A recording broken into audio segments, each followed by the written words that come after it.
So we said at setup, there was a bit of an issue there with your feet, obviously we can see. That right foot turned as much as it was, and you can hopefully sort of make out the feet are a little bit closed about sort of relation with the mat there, okay? So as you got to the top of the backswing, it was very hard now for you to get off your right side. So as a result of that, the club and the arc of the swing was always going to be a little bit more on the inside, usually as a result of that, bottoming out a little bit early, and when the club now sort of overtakes the body that can't move as effectively, you get that sort of quick hook left. So what you then did to try and stop, that's almost on a block it off to the right there to compensate, and that could cause some of the sky shots or the ground first, as we said. And as a result of that there, it almost took you sort of a few shots to try and find where a good swing was going to come from. On a range, 10 shots in a row, 7th, 8th and 9th shot were pretty good. But on a golf course, you haven't got the luxury of 10 shots. You've only got one shot to do. So if we can get yourself, as you can see now, a little bit more neutral with the feet there, as we can see, a little bit more lined up with the toes there to target, once you're in a better position, okay, what we're then trying to produce is a swing thought that from the top of the backswing now, the first move is going to come from the ground up, so your lower half. Now, most people generally feel it sort of in their knee, hip area. Some feel it in their feet, but the majority of guys feel it in their hip, sort of moving this way to target. So the first move now, you're keeping the arms in that same angle, getting that lower half to come down and twist through nice so we can get back to the golf ball. We can see a nice strike of the golf ball there, and we can release the arms through up onto that follow through. Now you can see on this one, it's still a little bit, that left arm still quite high there, which was we said that mechanism you created to stop the ball going left, so it's going to block your arm forward, and that won't disappear just like that. You kind of got used sort of fighting a ball going left or hitting the ground, and as I said, to basically to get around the golf course, you had to do something. Whether that meant aiming right, which you did do, which actually made it worse. Blocking the left arms like a cricket sort of cover drive shot. It does kind of hit the ball a bit straighter. You'll certainly lose distance though, because you're blocking the shot as opposed to getting some speed with the club. Absolutely. So we're in a position now, so you can see where distance will certainly get down, reduced quite a lot. You think of your setup, the power comes from your body rotating, the wrist hinging and sort of swishing through. Now your body could go on the way back fine, but it couldn't rotate through as well. So we're losing power on the way down because we can't twist as well. We're also losing the ability to hinge the wrist and release the club because we're trying to block the golf ball off.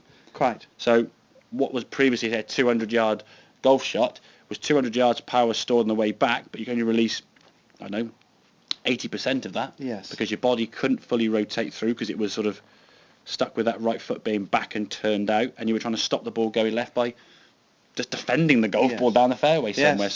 I mean, from sort of 200 yards potentially, he's going to go to 150, 160, and that's 160 with a good strike. If you're in the ground behind the golf ball, it's going to be a lot less than that and stuff. So we're going to lose a bit of distance. And because I'm hitting the ball behind the golf ball, believe it or not, I'm actually skying a high percentage of them because the club is coming up earlier. Exactly. So, and again, with the ground being a lot softer now, you're hitting the ground in this sort of wetter ground now. It's just digging in. So you're hitting the ground behind the ball, and it's just going to make a complete mess of the shot there. So in terms of setup, we can just get yourself started off in a better position, a more efficient position to swing. To me, you look there a lot more sort of straight onto the camera. Whereas if you look at this one here now, that sort of right side sort of seems like it's just back a little bit for me. And again, because it's back on the way at setup, it just can't get back to the golf ball. So everything's fighting that as you come down. The club's still going to swing at the same sort of speed around the body, but if the body's hanging back, your club can't keep up with the body. So once we get to the setup position there, feet forward and more neutral. Again, it's worth just practicing that in front of mirrors if we can, making sure your feet look a little bit more that way as opposed to being closed and right foot turned out. And then once you are set up better, from the top of your back, so you get in a good position there, great shoulder turn, nice lower half movement. The first move now is from the ground up. The lower half brings it down. You can unwind your body, you can swish through and twist through, hit the golf ball. I think with a bit of practice, you'll start seeing a few shots going a little bit right with that blocking off mechanism, but you're a better strike. And then in time, you'll just start getting used to releasing that club better now, bringing the ball back to target, hitting the ball with a straighter club face, which is a more powerful shot, obviously.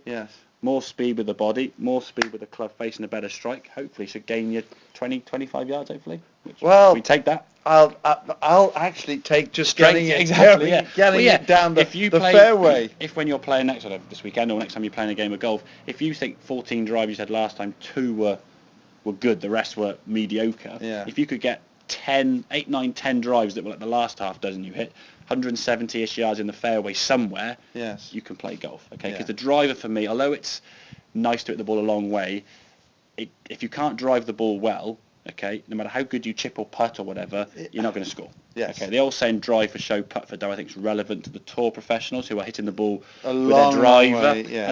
And you think the 150th best driver on tour still probably bombs at 275 and it's about half the fairways. I mean, he does miss a fairway, he's in the rough anyway, down the fair, he's got a wedge in the green. So it's not as if it's going to really cost him a big number. No. Whereas a club, if you sort of took 150 golfers, right, who's the 150th worst driver, okay, he'd be knocking it in the trees there somewhere, having 4 or 5 lost golf balls, some reloads, some complete tops, and if you're single putting greens for 6s and 7s, it's hard to score, isn't it? Yes, yeah. They say the driver for me is like the foundations of a house. Doesn't really do much really in terms of the visual of the house, but without the good foundations, the house falls down. A perfect drive doesn't give you a par, but a bad drive gives you a blob. Kind of thing, okay? So you've got to finish the hole, but a bad tee shot makes it very difficult to do that, okay? So better setup, lower half works first. Yeah.